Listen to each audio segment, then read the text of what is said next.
नमस्कार। यज्ञ आश्रम में मैं आपका यज्ञ मित्र आप सबका बहुत बहुत स्वागत करता हूँ। तो हमारी जो नवग्रह श्रृंखला चल रही है उसी को आज आगे बढ़ाते हैं। आज हम बात करेंगे उस ग्रह की जो हमारी बुद्धि, हमारी बातचीत करने का तरीका और हाँ, हमारी सफलता को भी एक दिशा देता है। हम सब मिलकर ज्ञान की इस यात्रा पर आगे बढ़ रहे हैं और आज हम ज्योतिष के एक बहुत ही दिलचस्प ग्रह की गहराइयों में उतरने वाले हैं। एक ऐसा ग्रह है जो हमारे सोचने, समझने और अपनी बात को दूसरों तक पहुंचाने के तरीके को पूरी तरह से कंट्रोल करता है।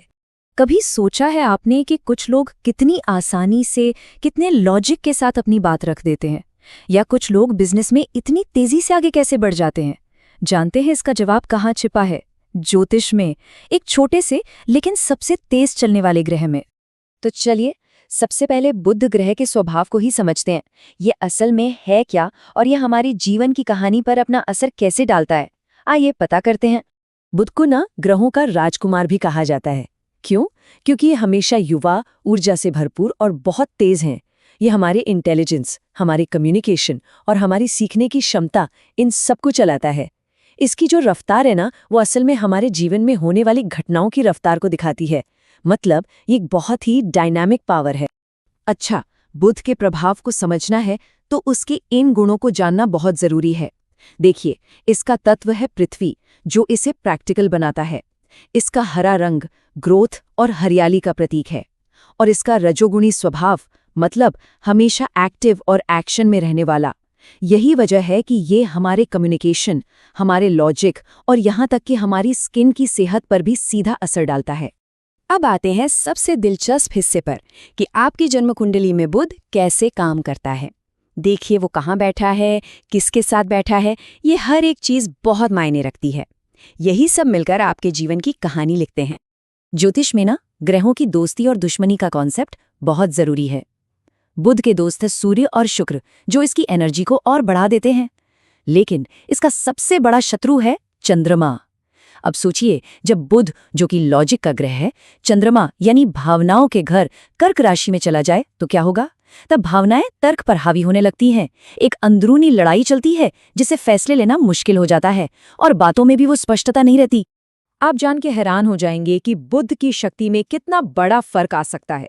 जब ये अपनी सबसे मजबूत स्थिति यानी कन्या राशि में होता है तो ये एक तेज एनालिटिकल दिमाग देता है। इंसान बहुत अच्छा वक्ता होता है। लेकिन वही बुध जब अपनी सबसे कमजोर स्थिति यानी मीन राशि में हो तो सोच में एक धुंधलापन, एक कन्फ्यूजन पैदा कर सकता है। लॉजिक के साथ संघर्ष करना पड़ता है और अपनी बात साफ साफ कहना भी मुश्किल हो जाता है। तो ये तो हुई ज्योतिष की बात, लेकिन क्या इस हजारों साल पुराने ज्ञान और आज की मॉडर्न साइंस के बीच कोई कनेक्शन है? सवाल तो मजेदार है और इसका जवाब शायद आपको चौंका दे। ये कनेक्शन सच में बहुत फैसिनेटिंग है। देखिए, ज्योतिष कहता है कि बुध सूचना मतलब इंफॉर्मेशन का ग्रह है और विज्ञान में इसे उन इंफॉर्मेशन वेव से जुड़ा गया है जो हमारे ब्रेन वेव्स पर असर डालती हैं। क्वांटम लेवल पर इसकी एनर्जी हमारे नर्वस सिस्टम को प्रभावित कर सकती है। और आज की दुनिया में जो सिलिकॉन है ना, जिससे कंप्यूटर चिप्स बनती हैं, उसका संबंध भी बुध से ही जोड़ा जाता है ना कमाल की बात? तो सवाल उठता है कि अगर किसी की कुंडली में बुध कमजोर है या किसी बुरे प्रभाव में है तो क्या किया जाए? तो अच्छी खबर ये है कि आप इसकी ऊर्जा को बैलेंस करने के लिए काफी कुछ कर सकते हैं। ज्योतिष और हमारी यज्ञ आश्रम परंपरा दोनों में ही इसके लिए बहुत प्रैक्टिकल उपाय बताए गए हैं। ये कुछ सामान्य उपाय हैं जिनसे बुध की ऊर्जा को काफी हद तक संतुलित किया जा सकता है, जैसे भगवान विष्णु की आराधना करना, पन्ना रत्न पहनना या फिर हरे रंग की चीजों का दान करना। इन सब से बुध को बल मिलता है। यज्ञ आश्रम में हम बुद्ध की शांति के लिए विशेष रूप से बुद्ध यज्ञ और बुद्धि के देवता भगवान गणेश की उपासना पर जोर देते हैं। ऐसा माना जाता है कि यज्ञ से जो सकारात्मक ऊर्जा तरंगें पैदा होती हैं, वे बुद्ध के नकारात्मक प्रभावों को शांत करने में मदद करती हैं। तो आखिर में बस एक बात याद रखिए, बुध सिर्फ आसमान में एक ग्रह नहीं है। ये आपकी बुद्धि की नींव है, आपकी आवाज की ताकत है और आपके सीखने और जीवन में सफल होने की चाबी भी यही है।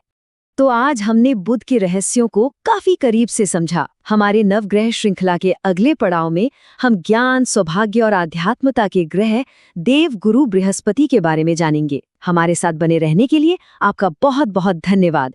मिलते हैं अगले अंक में।